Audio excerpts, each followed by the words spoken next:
première, je vous montre comment j'ai créé 3 versions de serre-tête personnalisées en coton imprimé, des accessoires chic, tendance, parfait pour le beau jour. C'est parti! Pour créer le serre-tête rembourré version chic et minimaliste, j'ai eu besoin d'une mousse de 4 cm d'épaisseur, de mon tissu en coton imprimé, d'un support serre-tête à customiser, de mon patron créé en fonction de la largeur du serre-tête et d'une bande adhésive double face. Pour commencer, je découpe une bande de 4 cm de largeur dans ma mousse. Dans mon tissu, je découpe 2 morceaux, dont une bande de 3 cm de large.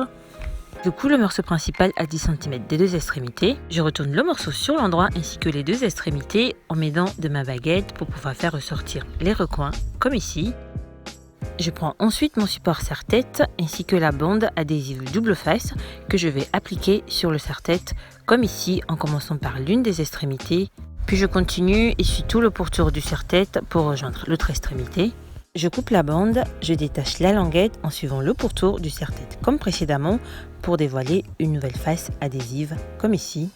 Je ramène ensuite mon morceau de mousse précédemment découpé que je vais coller au serre-tête grâce à la bande adhésive. Je pose la mousse en l'étirant légèrement tout autour du support, ce qui permet de bien le faire adhérer mais également de mieux prédéfinir la forme du serre-tête. Je finis de poser la mousse en appuyant une dernière fois pour bien le faire adhérer.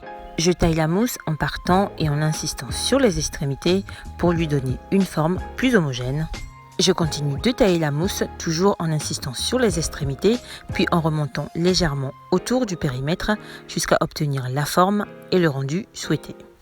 Avec le morceau de tissu précédemment cousu, je vais commencer par habiller le serre-tête en commençant par les 2 extrémités. J'ajuste au passage en poussant les coutures vers l'intérieur puis en remontant vers le sommet, de telle sorte que la partie non couverte se retrouve en dessous. Puis je rassemble les 2 bords de l'ouverture que je vais fermer avec une couture à la main. Je couds en superposant les 2 bords dont la partie supérieure est pliée sur 1 cm. Je poursuis ma couture manuelle en point ourlet pour finir de fermer l'ouverture et finir d'habiller le serre-tête comme ici. À cette étape, vous pouvez choisir de porter le serre-tête tel quel. Avec la bande précédemment coupée que je replie ici sur les bords, je décide de recouvrir à l'aide d'une colle la couture manuelle pour une finition plus propre et plus esthétique. J'applique ici de la colle néoprène pour coller le tissu, préférez une colle à tissu que j'avais pas sous la main. Je replie vers l'intérieur les bouts de tissu en pointe, j'applique ma colle puis continue de poser ma bande à l'intérieur du serre-tête. Je rejoins l'autre extrémité pour finir de coller la bande en repliant l'excédent de tissu en pointe vers l'intérieur. Je pince les 2 extrémités pour bien fixer la bande. Je laisse poser un moment pour faire sécher la colle et le serre-tête rembourré est créé. Pour créer le serre-tête à nœud version bohème chic, je découpe un grand rectangle de 55 par 15, un morceau dans mon gabarit de patron et 2 petits rectangles de 10 par 3. Je replie le morceau central en 2 puis coule les extrémités sur 10 cm. Je retourne le morceau sur l'endroit puis j'y glisse le serre-tête pour l'habiller en positionnant les coutures vers le dessus et l'ouverture vers le sommet du serre-tête, comme ici. Je replie 1 cm vers l'intérieur le bord supérieur, puis je ferme l'ouverture avec une couture à la main en superposant les 2 bords comme précédemment pour habiller le serre-tête. J'ai thermocollé le morceau rectangle pour lui donner un peu plus de tenue. Je le plie en 2, puis je fais une couture à 1 cm sur la longueur. J'aplatis la couture au fer, puis en me servant d'une des 2 ouvertures sur les côtés, je retourne le morceau sur l'endroit en ramenant le tissu de l'intérieur pour le faire ressortir vers l'extérieur comme ici. Je passe la bande au fer pour supprimer les plis, puis je rapproche les 2 extrémités pour commencer à créer un nœud relâché comme ici. Je fais passer ensuite l'une des extrémités de mon serre-tête à travers le nœud en faisant passer la bande par-dessus. J'ajuste en repositionnant le tout, puis je resserre légèrement le nœud à la taille voulue. Je fais passer les coutures en dessous, puis je resserre de nouveau le nœud pour avoir la forme finale souhaitée.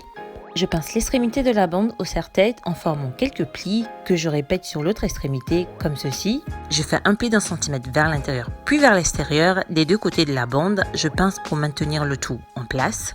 Je finis d'ajuster la bande autour du serre-tête pour lui donner la forme souhaitée. Je pose ensuite une des bandes rectangles que j'ai préformées au fer tout autour du pli en me servant de colle. Je pose une bande pour fixer les plis, mais également pour apporter une finition plus propre et plus esthétique au serre-tête. Je finis d'enrouler la petite bande rectangle tout autour d'elle-même et autour de l'extrémité du serre-tête. Je pince pour fixer la colle et maintenir la bande en place. Je répète l'opération sur l'autre extrémité du serre-tête, comme ceci. Je termine avec quelques points de couture à la main pour finir de fixer le tout. Et je viens de créer un serre-tête à nœud. Pour créer un serre-tête tressé version couronne de princesse, je découpe 3 grands rectangles de 60 par 15 cm, un morceau dans le patron et 2 petits rectangles pour les finitions. Je coule le morceau de patron sur les 2 extrémités pour habiller le serre-tête comme précédemment, puis je referme avec une couture à la main. Je plie les 3 rectangles en 2, endroit contre endroit dans le sens de la largeur, puis je passe les 3 longueurs à la machine à 1 cm des bords au point droit. Je repasse les 3 bandes après les avoir retournées sur l'endroit. Je plie ensuite les bandes en 2 dans le sens de la largeur, de telle sorte à dissimuler les coutures milieu précédemment faites. Je superpose ensuite les bandes pliées que j'aligne au niveau des extrémités, puis je fais une couture à 1 cm du bord. Je fais maintenir le bord cousu à un support stable de préférence pour créer de la tension. Puis je commence par tresser mes 3 bandes de tissu en les entremêlant entre elles. Je prends soin de bien éliminer les plis, puis de resserrer légèrement les tresses en les recourbant vers l'extérieur pour une finition plus esthétique et plus homogène. Je continue sur cette lancée en ajustant les plis au passage et au besoin afin d'obtenir le rendu et le résultat souhaité. Comme ici, je pince ensuite l'extrémité de la tresse formée par les 3 bandes que je sécurise à la machine au point droit. Voici ma tresse sécurisée que je place tout autour du serre-tête et par-dessus la couture à la main. Je vérifie puis égalise les extrémités au besoin. Pour finir de fixer la tresse au serre-tête, je fais une couture à la main qui passe entre les tresses et à travers la couture manuelle précédemment faite sur le serre-tête. Cette couture est invisible au-dessus des tresses et passe uniquement en dessous des tresses, comme ici. Je finis la couture en rejoignant l'autre extrémité du serre-tête avec une couture bien invisible sur le dessus du serre-tête, comme ici. Je ramène les 2 bandes de tissu préformées au fer que j'enroule tout autour des extrémités du serre-tête en me servant de colle comme précédemment pour une finition plus nette et plus propre. Et mon serre-tête tressé est terminé.